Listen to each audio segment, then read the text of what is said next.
to Twin Peaks Rewatch Podcast. We've come back from a place that we can't talk about yet. This is a bad joke. Anyway, I'm Nick. And I'm Kim. I'm not sure what you were getting at with that joke. A lodge of some kind of colour. Oh, I see. I'm with you now. And I don't think we've got much in the way of news other than the X-Files is trundling along somewhere. There's definitely more buzz that Jacoby and Anderson might cameo in some capacity. I think that was a given. It was a given, but it wasn't entirely clear if they were going to do a handover or they're just going to show up in some capacity or not. Anyway, let's talk about Twin Peaks instead. A series unlikely to ever come back. So, this time we have The Man Behind the Glass, which is a weird title, but anyway. Directed by Leslie Link Glatter, written by Robert Engels, and first broadcast on the 13th of October 1990. So, we've run out most of the regular cast of Twin Peaks now, and we're so into some of the sporadically recurring people. So we have David Patrick Kelly, who is Jerry Horn. Okay. Don't know if you've seen The Warriors. I haven't seen The Warriors, but I know people like The Warriors, so he's in The Warriors. He's also in Commando. Yes, he is in Commando. And this is one I realised the other day, well, just randomly, he's in The Crow. Is he? He's the leader of the gang who kill the Crow at the start. Brandon Lee. Lee, yeah. He's like the head person who talks to the drug kingpin guy. I totally did not realise that. Yeah. He's also, and can't believe we overlooked this one, he's in John Wick and John Wick 2. Is he? Apparently so. I have to rewatch it to solve spot him. But in the really big one for you, he is, of course, in Ripper. Ripper, yeah. CD-ROM game with the terrible, terrible puzzles and a fixation with Don't Fear the Reaper. Ripper's a masterpiece. And Christopher Walken. It does have Christopher Walken, yeah. I do remember him being in Ripper, yeah. And Marion from Raiders of the Lost Ark. Gosh, I need to replay Ripper, don't I? You probably don't. You could just watch Spoonie's retrospective on it. It's probably funny. And John Rhys Davis. It's got this astonishing cast. It has a great cast, Ripper. Aside from the underrated. I'd say underrated, except for the fact it's an absolute travesty. Yes, not a good produced game. And I seem to remember that the guy who wrote Ripper shows up in a different game, which is absolutely baffling. He also did a lot of theatre work, and the one thing I noted was that he was down as understudy for Eddie and Dr. Scott in a production of Rocky Horror. Oh, neat. So what do you want first? Do you want to do your synopsis, or do you want to hear what the log lady has to say? Well, we normally start with what the log lady has to say about the proceedings. Okay, so the log lady's introduction to this episode was as follows. Letters are symbols. They are building blocks of words which form our language. Languages help us communicate. Even with complicated languages used by intelligent people, misunderstanding is a common occurrence. We write things down sometimes, letters, words, hoping they will serve us and those whom we wish to communicate. Letters and words, calling out for understanding. Thank you, Margaret. It fits this episode quite well. It does, Yeah. it does. Okay, so from the Twin Peaks wiki. At the hospital, Renette is restrained and Cooper takes a sample from under her fingernail, a small piece of paper containing the letter B. Cooper then tells Harry and Albert about his visit from the giant. Donna visits Harold Smith, who offers her his hospitality. He has many flowers in his living room and says he sent the letter for her to investigate Meals on Wheels. He is shut-in because he cannot go outside. He asks Donna to place one of his orchids on Laura Palmer's grave for him and walks out to his greenhouse.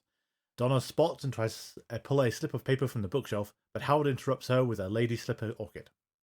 Harold says she is every bit as lovely as Laura said she would be, and she takes the orchid and tells Harold she will be back.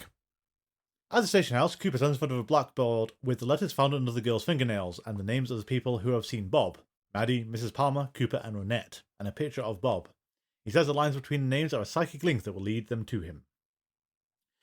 Harry asks about the giant, and Albert dismisses it and then reports the cocaine found in James's gas tank matched the cocaine found in Jacques' car and Leo's house, meaning that Leo framed James. Letter B under Renette's fingernail was cut from an edition of Fleshworld. He also says he sent a picture of Bob to law enforcement agencies across the country and came up with nothing. He also reports that Cooper was shot with a Walther PPK, which is James Bond's gun. On his way out, Albert inserts Harry again, so Harry grabs Albert's collar and says the last time he punched Albert, he felt sorry about it, but next time it will be a pleasure. Albert instead states his philosophical convictions and says that he loves Sheriff Truman. Lucy is trying to find words that contain letters R, B, and T, while the foppish Dick Tremaine arrives to take Lucy to lunch. Leyland arrives and talks to the officers about the picture of Bob, and says that he knows him. When he was a little boy, his grandfather had a summer home, and Bob was his neighbour. He lived in a white house, and he thinks the name was Robertson. Cooper sends Hawk to the lake to investigate. Leland says that Bob used to flick matches at him and ask, "Do you want to play with fire, little boy?" Lucy and Dick have lunch at the Double R Diner, and Richard talks about his method for memorising customer orders, and Lucy asks why he's not called her in 6 months after 3 months of going out every week. And after their night on a bed in Hall's home furnishing, she then reveals to him that she is pregnant. James and Maddie sit at the diner, and with the former asking about Donna's smoking. James tells her about Donna's visit to the prison and how she seemed to want him through the bars. Maddie holds James's hand and Donna enters. Misunderstanding the gesture, she tells him how much she liked Harold and storms out. Blackie and Emery tie up Audrey, and Emery makes a video of her. Emery and Blackie argue over whether their plan will work. At the station house, Mike, the one-armed man, shows Harry his selection of boots and sees a picture of Bob and reacts strongly.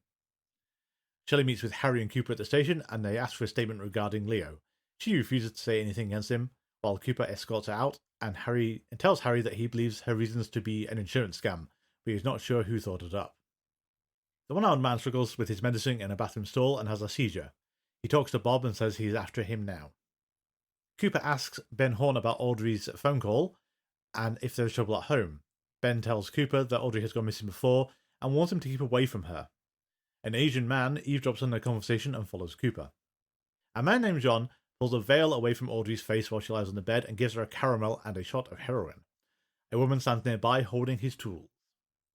Blackie plays a surveillance tape of Cooper at the casino, and Emery informs her that Cooper is in the FBI. John, revealed to be Jean Renault, stands behind them with the woman who is Blackie's sister. John says he will be the middleman for Audrey's ransom, so Ben will never know that Blackie and Emery are behind it.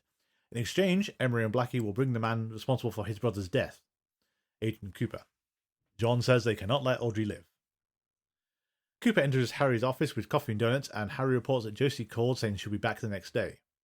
Harry has to see her first, alone, and Cooper permits this. Hawk reports he found a boarded-up house by the lake and is trying to discover whose it is. Harry asks him if they've seen Gerard, the one-armed man, who's never come back from the bathroom. Cooper searches the bathroom and finds Gerard's needle with medicine. Without chemicals, he points, Cooper says, and wants to find the one-armed man. A hospital orderly cuffs Nadine to the bed. Dr. Hayward tells Big Ed that she ripped through 2 pairs of leather restraints the previous night, and her adrenaline levels are high. He tells Ed to sing to her, and as he does so, Nadine grips his hand, sits up, and snaps the cuffs. She claps and begins to enact a cheerleading routine, thinking she is now 18 and about to try out for the cheerleading squad. Cooper and Harry enter Jacoby's room at the hospital, while his wife, a young Hawaiian woman, rubs his feet. Cooper helps hypnotize Jacoby and walks him through Jacques' murder. Jacoby says he knows the murderer. Donna brings the orchid to Laura's grave and tells Laura about her new relationship with James. She says that she loves James, but it is a mess and that Laura's problems are still the centre of her life. James visits Maddie to say he cannot find Donna and that his mother came home. They kiss and hold each other, and Donna enters to find them and storms out, leaving James chasing her. Leyland comforts Maddie, who is upset that people think she's like Laura. Cooper and Harry arrive to arrest Leyland for the murder of Jacques Renault. Harold answers a knock at his door, and Donna tells him that she is tired of being patient with James. Harold comforts her and leaves to get her a drink, while Donna strokes a flower and notices an open notebook which states it is the diary of Laura Palmer. Thank you. You made the comment to begin with about the title not making sense. Yeah, I'm guessing it's to do with Harold and orchids. Oh, Glass Darkly, I'm guessing. No, it's not a Glass Darkly, but Okay. I believe, and I don't know for sure because I couldn't find any verification, it refers to a poem. Oh, okay. The Man Behind the Glass was a poem. I can tell you who did it. It was from 1934. The poem is by Peter Dale Wimbrow. But it's basically a poem that's urging you to kind of cultivate certain virtues in your life, because at the end of the day, the ultimate person you have to answer to is your own reflection. Oh, okay. You know, the man behind the glass is your reflection in a mirror. Yeah. Okay, I can see that. But it's the only other usage of that turn of phrase I can think of. Oh. So I'm prepared to be corrected if someone tells me that it means something else, but in my head it's a literary reference. Okay, that wouldn't surprise me. One thing I noticed about the episode is it's one of the flaws of the serial story writing. Of Harold apparently sent Donna the note to say, look into the Meals on Wheels. which is fine, which gets her to Mrs. Tremaine and her nephew, who are just things at this moment, but we know that they're going to have some bearing on the future. And from then she's been pointed to Harold. Yeah. But it's what Harold actually wants her to do could be accomplished far easier by a different note going to Donna in the first place, which is, I want you to put a flower on Laura's grave for me. You're her best friend. I know exactly who you are because of her diary. We don't actually need to go through the whole rigmarole or anything. It's setting up clues and not knowing how to pay them off, which I think is also, you pointed out, was without chemicals he points. It's an abysmal clue. It doesn't even make sense. It is. Well, it seems to be in Twin Peaks that both times they've done obscure clues, they can figure out the first two pretty well and the third one stump them. I actually thought, well, we haven't had the outcome of the owls are not what they seem yet. Yeah. But the smiling bag one was actually quite clever. That was quite good. It's quite eerie when you see the unmistakable kind of hanging body bag in that kind of arc. Yeah. But without chemicals, he points, I feel Coop's clutching his straws a bit with the, I found a hypodermic needle on the ground. Yep, must be that. Well, as I was going to say, it's like the gum you like will come back in style is no one has any idea what to do with it still. And a nonsense thing made up for the pilot that wasn't meant to be load-bearing. I know it's been a few weeks, but it does feel like the end of the last episode and this episode are kind of abrupt, kind of start-finish thing, and I'm wondering if it's because David Lynch left again. It could well be. Just because the start of this one feels like it's continuing on from last time, but it's not. It's got a few odd things it didn't pick up, like Audrey's phone call, I think is the most jarring one for me. He does mention it to Ben, but halfway through the episode. Yeah, but there's no attempt to trace the call or anything. No, and the fact that he's got this slightly scary phone call from her that got cut off. Yeah, it takes him that long to actually sort of go into Ben and say, "Where is your daughter?" But it's just a vague thing. Oh, where's your daughter? Oh, she goes missing sometimes. Oh, okay then. Yes, good detective work, Coop. But also the whole Audrey said I'm going to do my tuxedo and she must have been here in the hotel. It's like, Coop, there's one other place. It's kind of strange given the very accurate, logical kind of Sherlock Holmes leaps he's made before. But this one he can't get. Yeah, I can only imagine it's I can see it serving two purposes. One of which is we need to kill the Cooper-Audrey romance dead. It cannot be left in any kind of capacity to work. Yeah. The other is just, I don't know, if Audrey's actor was basically not really available this week, so they had to sort of cut around something else. Yeah, could be. And because she's not in the, she's in it, she's present, but she's not doesn't do a lot. She's mostly just lying on beds, drugged. I'm not sure she gets more than like a line in this episode. No, it's like a handful of lines at absolute best, which is a shame. I do wonder. I know. I think it's all part and parcel of why you like Twin Peaks if you like it. But if you're looking at it objectively, it's Emery's attitude seems to switch in scenes quite dramatically. He's the guy who's runs Holland's department store. Oh, okay. So it's like that. He's with Blackie as she's shooting up Audrey. We assume it's heroin. We don't actually know for sure, but that makes the most sense. And it's like he's gone to Blackie to say, "Oh yeah, Audrey's here." Ben Horn's daughter. We accuse as blackmail, and then watch Blackie drug her, and then say, "Are we sure about this? Is this actually going to work?" It's like, Emery, it was your idea. Yeah, you needed to do this a few hours ago to start asking questions, not now. When we've got one of the One-Eyed Jack's girls just videoing her in a, frankly, bewildering hostage tape. Because I noticed as well, though, it's you remember Ninja Terminator? The best hostage video I've ever seen. Oh yes. So Ninja Terminator is an incredibly low-budget martial arts movie. Yeah, which is, I think it might have been a Hong Kong one, even though everyone's a ninja in it, so it's actually a really weird mixed bag. Or it's actually an American. I think it might be an American one, even. Yeah, but I think they do part of it in Hong Kong, though, just to stand in for Tokyo and everything. Yeah. But there's a bit where someone has delivered a hostage tape by a robot, and words cannot actually describe to you the experience of watching the robot deliver the video, because that's a whole treat. I'll leave you to find out for yourself. But it was a torture video where not only had it got actual intercutting editing, but someone commits suicide halfway through it and then gets up and walks away from the scene. So it's not quite that weird.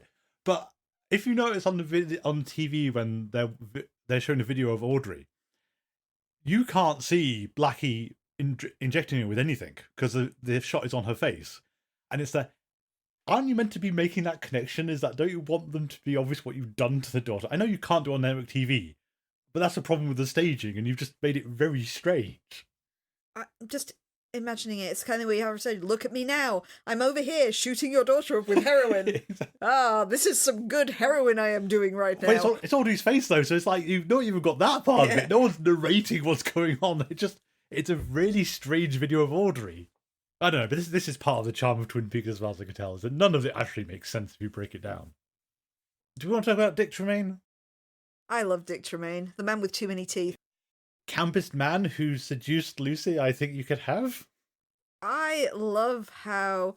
Well, I know our other suitor is Andy, who is cute, but he's not a heartthrob. Yes. But at the same time, we have our kind of classically handsome, most boring man alive. Yeah. I mean, to be fair, you could read it as Lucy's cornered him at long last for somehow and got him to take her out to lunch. He doesn't want to be here and he's trying to put her off because he's clearly not invested in this relationship. It's inferred that he makes these kind of wild promises to her that he never fulfills, Yeah. like their dinner at the Space Needle, I think it was. Yes. I know, it just doesn't read right for Lucy to me that she's actually managed to have an affair, because it's remarkable she has a relationship with Andy. For her to actually sort of have other suitors. I'm not saying she can't, it just doesn't feel right for Lucy as she's depicted. I think if you go the other way as well, with the way that he presents himself, why would he be interested in Lucy? Yes. It's not a matter that either one of them's unattractive, they just don't seem alike in any way. Yeah, because he's all high fashion and high class, and presumably got the clientele of, like, the wives of people who go into the menswear department of Horn's department store that he'll be eyeing up. How Lucy got into his radar is also one of those, what in the hell is going on here? I don't get it. But he's fun, and we're going to have to deal with him from in the future. Especially as he's potentially the father of Lucy's child. Yes. I do kind of like Lucy taking, like, possibly the weirdest roundabout route to get to telling someone that she's pregnant. It was a bit of a jarring story as well. This whole inference, the fact that this child was potentially conceived on a bed in the kind of furniture department of Horn's store. Yeah. Again, it's a soap opera dynamic, and I can see it in other contexts. It's just that Lucy isn't the person you put into the scenario. Normally. No, you can't imagine Lucy being that risque. Yeah. Audrey I can see doing this. Laura would have done this. Even maybe someone like Josie. Yes. Someone who is more willing to go to extremes and more has that kind of femme fatale-ish kind of vibe to them, would actually go through that kind of thing. Lucy's got more of the kind of girl next door feel to her. Yes. It just doesn't read right, but, I mean, who are we to argue with? This is the plotline we're trundling along now. I do love Lucy. I think she I can't remember the name of her actress now, but she's got some of the best comedic timing in Twin Peaks. Oh, yeah. She is a very, very funny character. And I like it's a really odd character dynamic she's got, where it's not, she doesn't understand things, she's just extremely precise. Yeah. Is the actual problem, and you need to be very precise with the instructions to her. I liked her little subplot where she was trying to find every single word she could that had the letters R, B, and T in them. Yeah, and also that Hawk apparently is really good at this. Yeah. Like, on the spur of the moment is actually quite a surprise. Oh, that was an interesting point I was going to make, actually. In the guest stars, a couple have dropped off now, and Hawk, for the first time... Oh, he's starring, yes, is a starring role, yeah. Yeah. I saw that. He's now starring Michael. I think it's Eric DeRay's gone, and someone else has as well. I can't remember who the other one is. Well, Eric DeRay, I think, is just because he's going to be very sporadic. Given we haven't actually seen him since this season, I think. Was he actually shown? Oh, yes, he showed he was in hospital. briefly yes, in hospital. He was. But he hasn't actually said or done anything for a while. Well, because he's in a coma. We went over comas last time. When does it stop anyone? Certainly not Nadine. Certainly not Nadine. Okay. So this is a plot line that I don't know ever breaches containment. Because I was going to say there's a lot in this episode I'd forgotten happened, and it turns out that in memory, Twin Peaks is largely season 1, the very start of season 2, the killer reveal, and then the end of season 2, and the bits in between kind of just go into haze. I must admit, I can't remember how we get from the killer reveal to what happens with our next baddie when we get to him. I can't remember what happens in the gulf between them, which could be interesting. I did look it up. There is a bit of an overlap. Oh, okay. There is it's not quite especially as jarring as it seems in memory when you can't remember how it fits together. However, there is some later stages of season 2 bits that no one remembers because what even is this series anymore? Curious, but we'll stick with what we're on. We'll stick with one. So Nadine. She's awake. She's regressed to childhood. 18-year-old. 18-year-old Nadine, about to graduate high school, not cognizant that... she's not about to graduate, she's about to go to the cheerleader tryouts. Oh, she's still on the verge of graduation, though. I guess she would be if she's 18. Yeah, it's a graduation. Well, theoretically, because you can be held back in American schoolings, can't you? You can.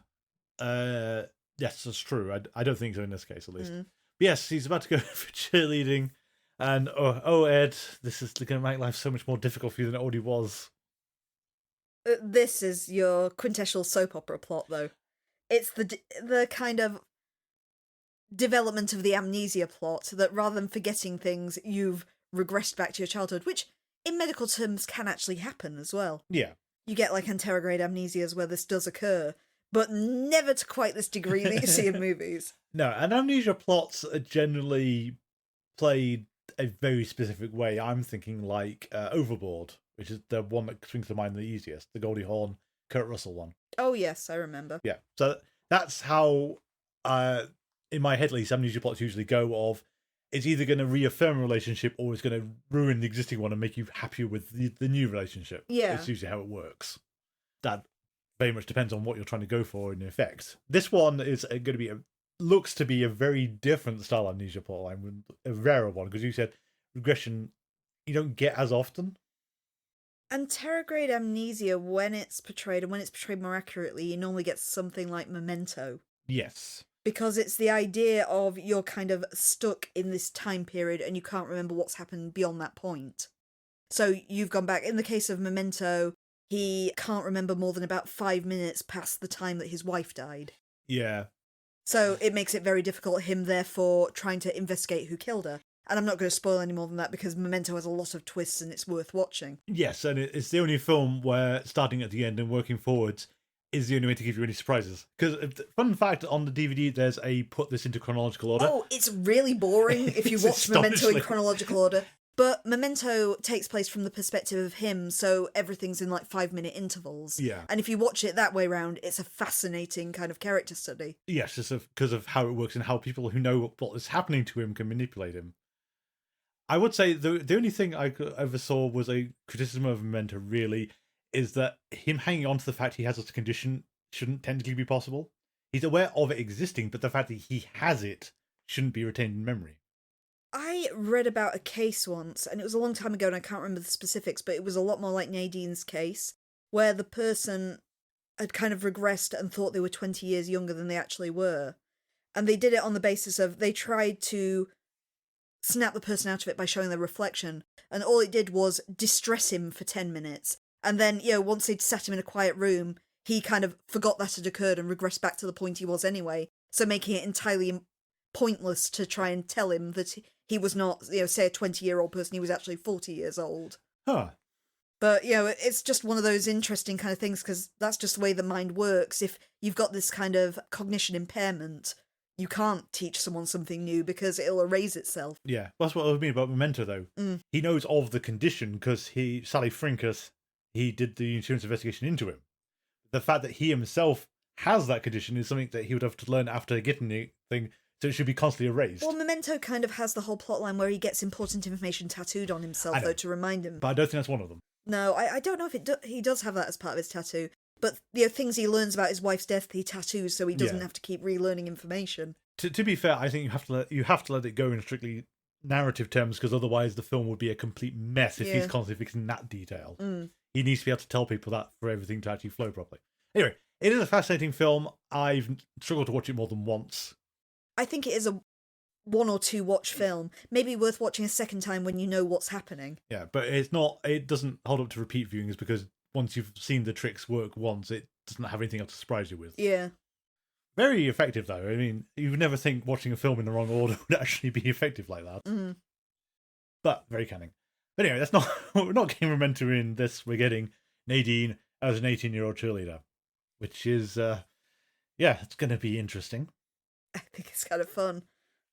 Poor Ed, he's not having a good time of it. Well, especially as he's kind of burnt his bridges with Norma as well, who's now gone back to Hank. Who I don't think we saw at all in this episode. No, we didn't see Hank or Norma when briefly saw Shelley. Mm. Again, I think that's an interesting point, though, that Shelley's not trying to say anything about Leo, despite everyone still saying, look, we know he started the fire, we're pretty sure he tied you up inside the mill, and she's not trying to say anything. And Coop does land on insurance fraud almost immediately. I do kind of like the look on her face when Coop puts that seed of doubt into her mind. Yeah. Where he kind of goes, I get it, you're being loyal to your husband. Hopefully with medicine, he'll come back exactly as he was before. And then just kind of closes the door on her. Wait, no, I want to change my mind. We do get Mike, who has made it back to his shoe appointment, which is one of those, I think that was a throwaway line a few episodes back, but now he's actually there showing samples. It's he's got tunnel vision, as far as I can tell, Mike, because he does all that stuff for the shoot, and the poster of Bob is sat right there the entire time. And it's only after like 3 or 4 shoes he actually notices it's there, and then has a turn. Yeah. And if you're ever in doubt that Coop's dream was completely out of nowhere, but that's enough evidence that he's not making it up. The fact that Mike fails to it's not clear if he actually fails to give himself the drug, or he actually does succeed. That's not entirely clear by the framing, I thought. But that syringe looked very full when it was on the so ground. he definitely didn't then. The fact he's managed to fail to do it and then starts talking in a much deeper kind of gravelly voice about Bob is kind of the whole, oh, okay, yes, the one-armed man definitely involved in this. It's him, even we saw him in the dream earlier. I was thinking in terms of the Have You Seen These Men posters, as we talked when we did the last season of The X-Files about this man. Yes. The internet phenomenon where reportedly, and possibly through kind of, in a way, mass hysteria, that there was this internet craze where everyone claimed they were dreaming about the same man. Yeah. And in a way, that's very much like Bob. Yeah, I can see that. I was only thinking about it in the terms of the picture, and of course, Twin Peaks massively predates this man as an internet phenomenon. But it's a very similar poster, and it's also a very similar MO where lots of people are simultaneously dreaming about the same man. Yes, well, we've got that kind of connects to Cooper's blackboard diagram, which is there's a psychic link between him, Maddie, Mrs. Palmer, and Renette. And now possibly also Leyland and Mike. Yes, but I did note there's like the strange production error of, okay, it says Madeline, Renette, Cooper, Mrs. Palmer. It's like, she has a name, come on. We know it's Sarah Palmer. Poor Sarah Palmer. I imagine just putting Sarah on. Someone would have written Sarah up the first time. We got to, which one's Sarah? It's like, it was like that at the end of season when I showed you that poll. Yes. Of everything, where it had everyone's names except Mr. Palmer on the bottom. It's like, someone missed his name there, didn't we? They did. Well, I didn't think Mum was possibly a culprit either. Hmm? They didn't think Mother was a culprit either. No, they didn't. Just quickly talk about that scene as well, though, because it's like one of the funniest scenes in Twin Peaks. Oh, with Albert. Yes, because first off, you don't know he's in the room, how they've done that bit. So it's actually quite a shock to see him at the other end of the room again, being his usual self, and just really kind of gleeful that the author PPK was used to shoot Cooper. So again, it's I still don't know how this is paying off. You told me exactly what's going on with it, and yeah, what? Oh really? yeah, I know who's responsible. I won't say why. I won't say until it's revealed, but yeah, we'll have to see on that. Yeah, we will. But anyway, it's just I did have one. I have one gripe about it. So okay, so the point of this is Albert has insulted Harry as usual, and Harry's not putting up with it anymore, so grabbed Albert's collar, and so Albert then tells him about how he may be cynical, but he's on the side of Gandhi and King. So, and therefore is like a pacifist and wanting the greater good and everything else, which that's already a kind of a wild ride. And then he just says to Truman that he loves him and wanders off, and just Truman's shocked expression, and Coop apparently absolutely aware of this. But the thing that got me, though, is he sort of says he doesn't do revenge and retaliatory stuff. And it's like, but yes, you did, Albert. You tried to get Harry fired. Yeah. You tried to put a complaint in. I applaud this, the whole moment, which comes out of absolutely nowhere and kind of fits. Although Albert being pacifist is, I suppose they're going from he's never actually tried to attack He Harry didn't even directly. try to defend himself when Harry hit him. Which I think is all they're going off of. But he's got to be the most downtrodden, cynical, and world-weary pacifist I've ever seen in my life. You normally think of pacifism as being quite affirmative. Yeah, I think Andy would be a pacifist kind of character. If he wasn't... Kind and gentle. Yeah, that kind of person. There's nothing to say that you can't be a cynical pacifist. It's not a trope you see often. And Albert as the conveyor of it is absolutely hysterical. I was reading through the Twin Peaks Reddit, and that line of Albert's is a lot of people's favourite Twin Peaks moment of all time. It's because it comes out of no... You can't see it coming. It's wonderful as well, because it's just a mic drop moment as he leaves the room. And it's just Cooper appreciatively, though, just saying Albert's is a long, complicated path. It's like, you're saying... I've never seen anyone quite act like this. But it's a shame that Miguel Ferrer isn't a regular cast member, because he is always actually kind of a delight to have around. Maybe it's nice to have him in small doses. I suppose so. So you look forward to seeing Albert. Yeah. But it's always fun when he shows up, even though he is the worst person in the world half the time. Well, no, he's not the worst person, right? He's just got a terrible attitude. And could just play nicely with the locals, but he doesn't. Who else have we got to talk about? We can talk about the teen soap opera, because, oh my God, we got to. Yeah. I mean, okay, in their defense, the Madeline James thing has been set up since the first time James and Madeline ran into each other in the diner. Basically, since he set eyes on it, yeah. We've known this plot point has to come up at some point, because you can't just put the same actress as Laura Palmer in a black wig and then have everyone notice that she looks like Laura Palmer and then expect her ex-boyfriend not to start getting a bit weird about this. Well, you could, but not in the soap opera like this. So yeah, James and Maddie have kissed. The synopsis insists they didn't, which, no, they definitely did kiss. That's not the part Donna walked in on, but they did kiss. Yeah, true. Because I do like that. It's the soap opera thing I always get a bit weirded out by, where people will burst in on someone hugging, and that's too far. Donna does it every single time. She's walked in on them holding hands, sitting together, hugging, kissing. Just every single time they touch, she manages to walk into the frame. Or that time when they were looking at each other while they were singing. Yeah. But it's hugging. It's a case of there is a scale of things you walk in on and get scandalized about. Hugging isn't nothing, but it's not really a terrible thing, because there are a lot of explicable reasons for that happening that aren't At least infidelity. they've got their clothes on. Yeah, but there's a whole load of things that aren't infidelity. Yeah. For hugging. Hugging is, yes, there's more to it than it's not strictly neutral, but it's not as far blown as sleeping together and kissing. I find their love triangle tedious, and I think Yes. a lot of viewers did. But I think it's in part because I don't really care for them. Donna I actually quite like. I think she's an excellent actress. But I don't really care for her relationship with James at all. No, and I think a lot of that is James isn't actually very interesting at all. Mm. I mean, he's acting better. We noted he is actually a better actor now. His plotline isn't going anywhere fast, though. He's very... He's a character they created for the pilot because you had to have this tangled mess with Laura. You had to have her legitimate boyfriend, her secret boyfriend, and the host of other people around them that no one else knew about. Yeah.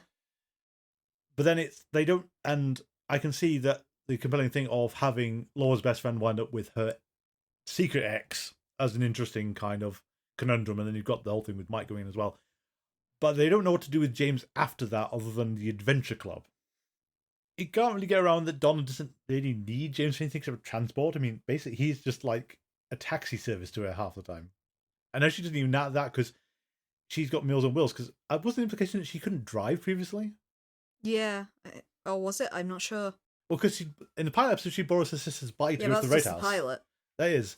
But then after that, she's always riding on the back of James's bike. Yeah, true. Doesn't mean she can't, though. It doesn't mean she can't. It's just the whole... If she could drive herself, she wouldn't need to involve James in half her escapades. I do think it's kind of interesting in a character study sort of way, the fact that Donna's been behaving more and more like Laura Palmer, and James has been being less and less into her the more she's like Laura. Yes, and more into Laura's cousin who looks a lot more like Laura. But doesn't behave like Laura. No. And also, through this love triangle, we've now got Harold turning it into kind of a love square. I suppose we have to talk about Harold. I suppose we did it at the top of his note to Donna doesn't make any sense, other than you can capitalize on it to do other future storylines, but there was a far more explicable way for him to reach out to her than the way he did. I think the most curious thing about Harold now is, one, there's just something that feels a bit off about him. The fact that he is an attractive young man living in complete isolation like this. I mean, we know things like agoraphobia are real phobias and all the rest of it, but at the same time, there's just something that feels a bit off about that, especially as, even though he's quite baby-faced, he must be quite substantially older than Laura as well. Yeah. I mean, again, it's the whole, you have a view of shut-ins and things and what they must look like, and he doesn't correspond. So, in the case of Harold, though, we've got this slightly suspect character who also has Laura Palmer's diary in his possession. Yes, although that's a surprise for the end of it, because before that, though, as far as we know, Laura's talked to him extensively about her life and Donna in specific, apparently. In a way, though, that kind of makes it creepier when you see the diary, because he keeps referring to these in jokes, and Donna keeps saying, "Oh, Laura told you that." But now there's the possibility that Laura didn't tell him any of this. Yes. He's read it in a diary.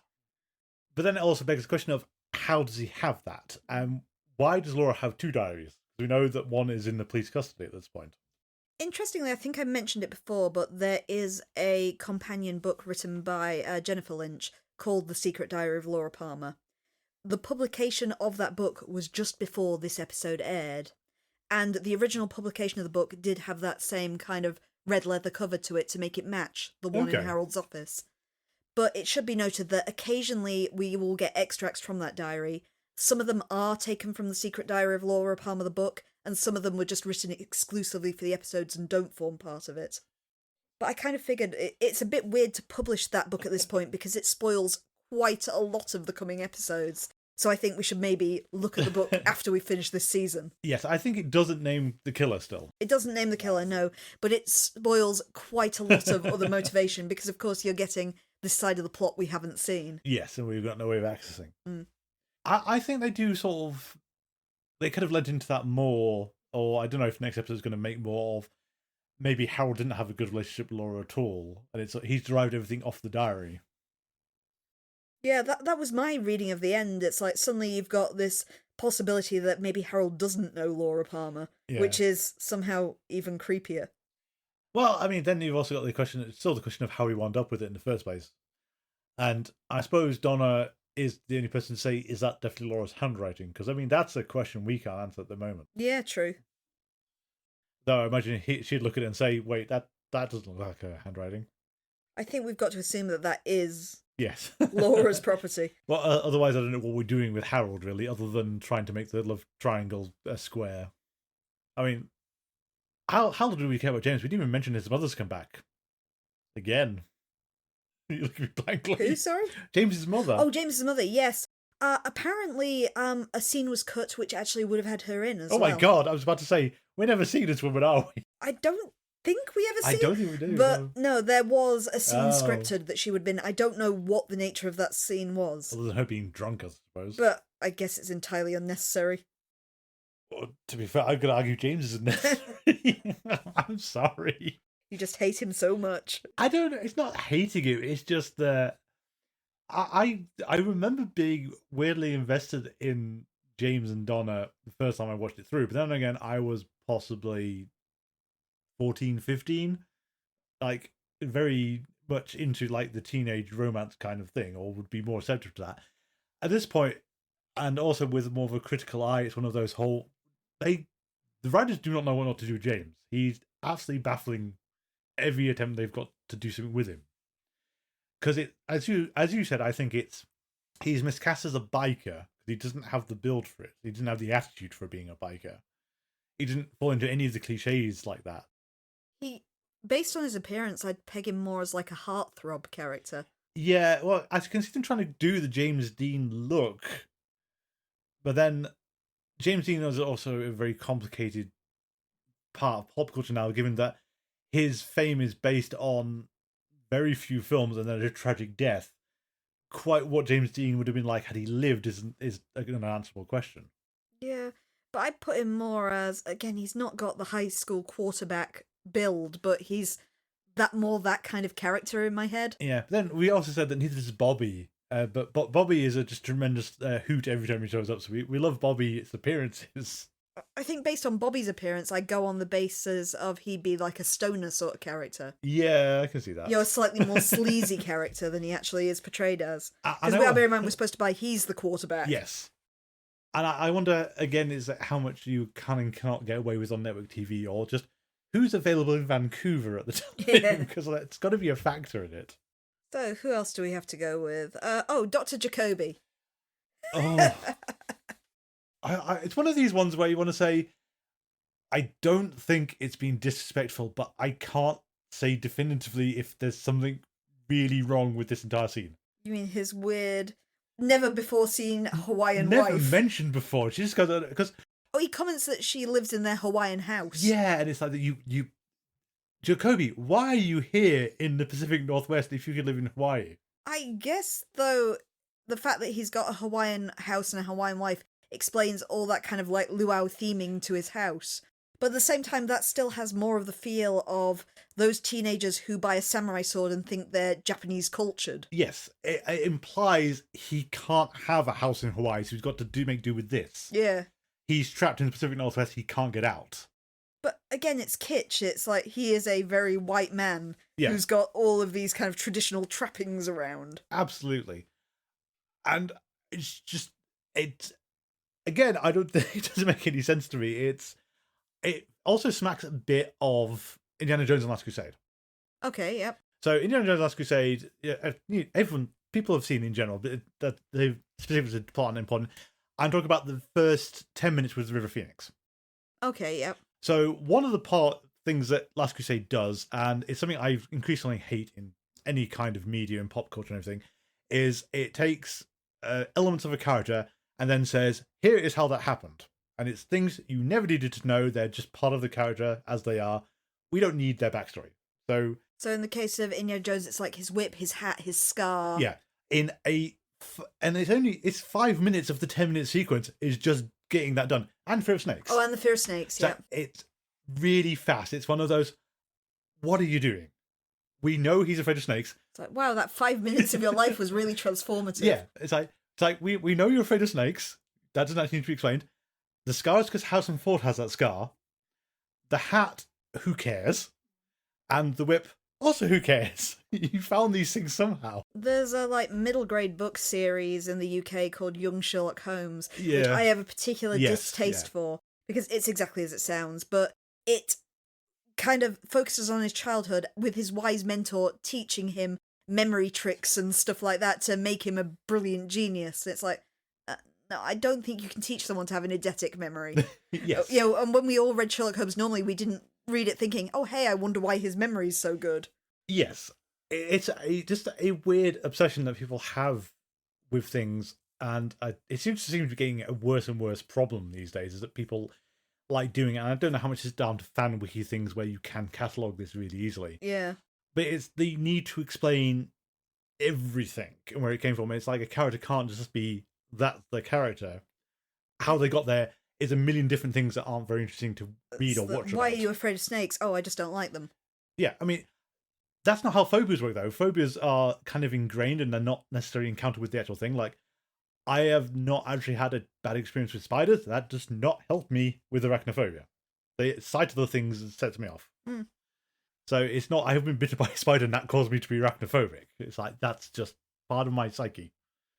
So I don't get the need for that. Last Crusade, I don't know why they did it, other than George Lucas thought it needed to be done. I don't know. Actually, given Star Wars, it sounds like it could be George Lucas's fault.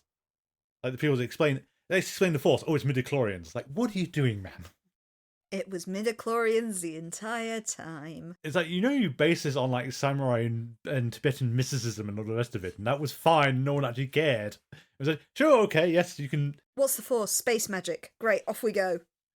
Well, the other point is, a lot of people made the point at the time, is it's the kind of elitism thing is creeping in again. Because the whole point of the Force in the original Star Wars films is if you apply yourself, you can learn this.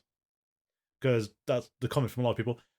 Luke Skywalker is a weird exception thing just because of his bloodline. Apparently his family's pretty naturally attuned to it, so they're kind of better at it. That's fine. It's meant to be with meditation and practice. Like anything in life is, some people are naturally good at playing a musical instrument, but anyone can learn. Yeah, it's basically martial art, so it's like everyone can learn a martial art, only some people can be Bruce Lee. Yeah.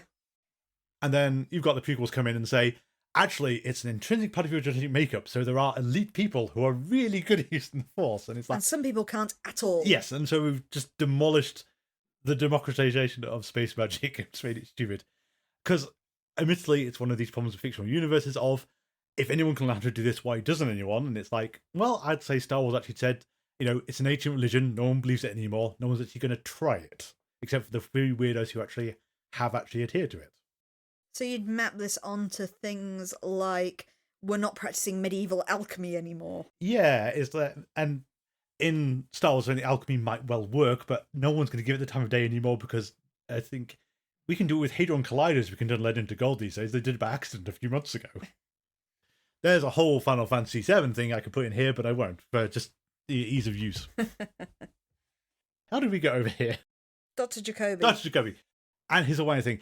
I think your point about him being the weeaboo fanboy, if I have to explain weeaboo to you, it's like... You've probably seen them on social media, because they'll be the very, very serious, very white people wearing a kimono and practicing a tea ceremony or something like that. And thinking they're adhering to an ancient tradition, that they're being respectful. And it comes across as incredibly cringe. I mean, if you want to do that, that's fine, not judging you for that. It doesn't reflect well on you. Jacoby has a weird middle ground here, I think, in the grounds that he's like a few steps beyond that, where he's actually managed to get the Hawaiian wife, which is something the weeaboos normally fail at. Evidently, at least partially lives in Hawaii. Yeah, but we come back to Jacoby, why are you here? Go and live in Hawaii. It's a much nicer place. I do like the whole... He agrees to be hypnotized, but he writes out how they hypnotize him for Cooper to read out. I just want to say, is that how it works? Don't you have to be a trained hypnotist for this? And also the fact that the hypnotic suggestion seems to be working on Truman. I thought it was quite good as well. But Coop can break it on Truman and it doesn't affect Jacoby for some reason. Or his wife, who just sort of stands with a rock the whole time. I love it's the wife and Truman who are both stood there kind of holding geodes. And he's got just a bit higher than Harry. I want to know what Dr. Hayward thinks of this whole situation. It's like, we just need to light 10 billion candles to do this. In your private room you've got here, Jacoby. It's impossible. It's an aspect of Twin Peaks, though, that only exists in soap operas, and you can only excuse in soap operas of hypnotism as any kind of evidence. Because we know in the real world, hypnotism is notoriously unreliable. Like, the X-Files got into this quite a bit. Jose Chung made a big thing about how hypnotism is absolutely useless. I believe it's one of those things that can be mentioned in court, much like lie detectors, but it's not evidence. It's not admissible. Yeah. Hypnotism seems to be, in like the more critical analysis of it, seems to be even worse than like lie detectors. Because lie detectors are it's a psychological trick for the most part. Hypnotism is, you can inadvertently cause people to form new memories while you're doing this. Yeah. It's very hard to extract things and not just damage whatever you're looking for. But in the case of this, Dr. Jacoby has apparently accurately identified Leland Palmer as being Jacques Renault's killer. Yes, despite the fact he was apparently unconscious at the time, as far as we can tell from the actual framing of the episode, despite the fire alarm. He literally just had a heart attack. He's no state of anything. But yeah, I think you can't... In the real world, you wouldn't be able to arrest Leyland for this. You could start looking into him and look for other evidence, and that probably warn him not to leave town. Yeah, and that other evidence would have to be the basis of it. I mean, it's possible that's off screen, and they actually have done that, but at the moment, no. From what I understand from true crime, this is how these kind of things work: is it creates the shadow of a doubt that you look into further. Like in a lie detector where you say, did you kill the man? And it comes up inconclusive. Yeah. Then they've got something to look at. It's like, did they kill them? Is there a reason why they hesitated answering there? That sort of thing. But you can't just then immediately say, yep, did it. To be fair, I don't remember quite how this is going to fall out for Leland, because I didn't remember him actually getting caught for this. Oh, I remember that. I don't remember where it goes from here. Poor Maddie, she's having a very bad time again. Like, I love the fact that she doesn't move during this. Leland's giving her a cuddle, comforting her when she's upset. They come in and arrest him, and Maddie does not blink. just pull back a bit there, Maddie. It's like, maybe not. Well, I mean, you made the slightly heartless comment, but nonetheless true, of when she's sort of bemoaning her lot in life to Leyland. It's like that, oh, I just arrived in town for a funeral. And it's like, and yet you're still here, Maddie. Why are you still here? What was your life like back wherever you existed beforehand? Because I think the problem with Maddie is that... I was thinking of that more after I made my slightly heartless comment. But it's in the same way as she's bemoaning this to the person whose daughter's funeral it was. Yeah. Oh, my life's so terrible. I came for this funeral. Oh, it was your daughter, but still. I think, again, I'd say it comes back to the serialized writing, is that Maddie was introduced basically because someone, and presumably it's David Lynch or Mark Frost, thought it would be either funny to have someone who looks exactly like Laura Palmer wandering around to cause problems, or else they just really liked Cheryl Lee enough to start giving her more to do. But then that appears to be the extent of the thinking, because it's like, I don't know what Madeline's backstory is. Like, what was she doing before this? Where did she live? I'm not sure we ever get into it either. No, it's like, did she have parents? Did she have a boyfriend back home? A girlfriend? What's her aspirations for the future? She's very much just there because she looks like Laura Palmer, unfortunately, which is inevitable when it's the same actress. She is my cousin, but doesn't she look exactly like Laura Palmer? True, although for Cooper though, he actually says, "But she is Laura Palmer," so I don't know where this is going anyway. I suppose the last one we haven't really touched on is John, which I find the episode did really strangely. Oh, the introduction of the third Renault brother. Yeah, but follow me along with what happens here.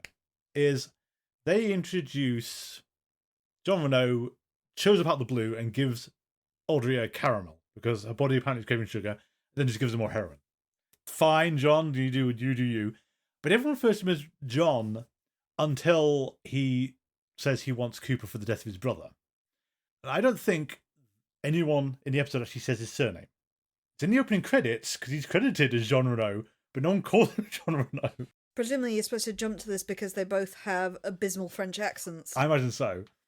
I think in the episode he actually does infer both brothers, but the synopsis only actually relates to Jacques. Because everyone forgets about Bernard. I thought it was kind of interesting that he also arrives with the Earth 2 version of Blackie as well. I've wiped this woman from my memory. I do not remember her whatsoever. And it's one of those, who the hell are you? Blackie's sister, apparently. When did you get here? What is going on anymore? Twin Peaks is getting really strange with the just extended family members showing up. I want to say that we don't get any of Cooper's, but I don't want to swear to it anymore because I couldn't say for sure. Does Cooper have a brother? I do not know. Do we have anyone else? Have we not? I suppose we didn't talk about Leyland specifically, or his reveal to the police. Let's cover that. So, as you said, no one asked the pertinent question that you had is, Leyland, you recognise this man from your childhood? And that was how many years ago? I know, why has no one questioned this? I'm going to go with, it's just because Cooper's so involved with dream logic and all the rest of it, it's not pinging his senses, but I think a ghost is perfectly likely at this point. I think it's they're making do with the clues. As you said, it was done serially, and like nothing's planned out, so they're just basically reacting to what the previous people gave them. And it's a lingering question because Hawke has gone to look into this, and they're waiting records because the house is vacant and they don't know who did live there. Yeah. Other than he had the surname Robertson. Yes, which then makes sense of RBT, which we can link back to, hey, we had this solution back in the pilot. There is the odd question of why Renette now has the letter. Because Cooper looked at her fingers in the hospital when in the pilot. Yeah, I don't actually remember, but you did mention the fact that she didn't have a letter at first. She didn't, and I don't know why she now has a letter when she's alive, because that seemed to be one of the key factors. And Cooper does make mention of... Bob waited until they left the room and just cacklingly added it for later. Yep. But it's proof positive that it's the same killer because it's a detail that wasn't released to the press. So the only way of finding this out is within the FBI. Or the Twin Peaks Sheriff Department, I suppose. Or it's Doc Hayward. Oh, it's Doc Hayward. Leyland does say the eerie line that's not going to make anything sense to Coop would make sense to us. Do you want to play with fire, little boy? Which is very much like one of Laura's last lines to James. Very true. I don't know if we've got much else to say. I think we've been a bit cruel to this one, but then again, I feel like it's one of these whole... Your house of cards is starting to fall over a little bit because you've just like piled things up and it's sort of... Some of this isn't making a lot of sense. It's not that it's a trash episode or anything. It has... Well, other than the bit with Albert that we really do like, it did have some nice moments in there. Oh, yeah. Like, Twin Peaks is consistently entertaining to watch at this stage.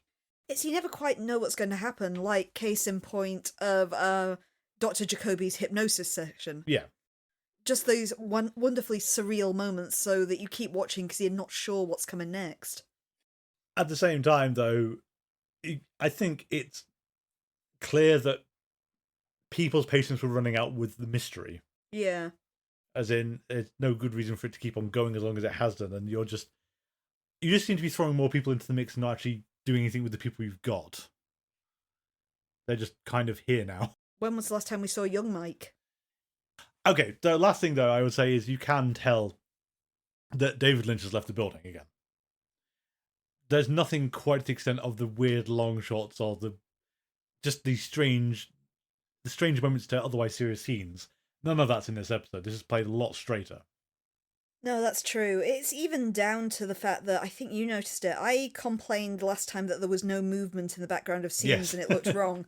There is movement in the background of scenes now. The background extras actually have direction, and it's so it's clearly he was. To be honest, I think it's just the whole he doesn't want to do TV still, so he was messing with people. It's that I'm just going to make this as weird as possible if you actually pay attention. Next time, Laura's secret diary, inevitably. I suppose we can talk more about Howard then, because we can talk about how Reddit hates him. I think it's a bit harsh. Justified. I see where you're coming from. At the same time, it's one of these whole. Yeah, I think you wrote yourselves into a corner again. We'll debate this next week. We can debate that next week.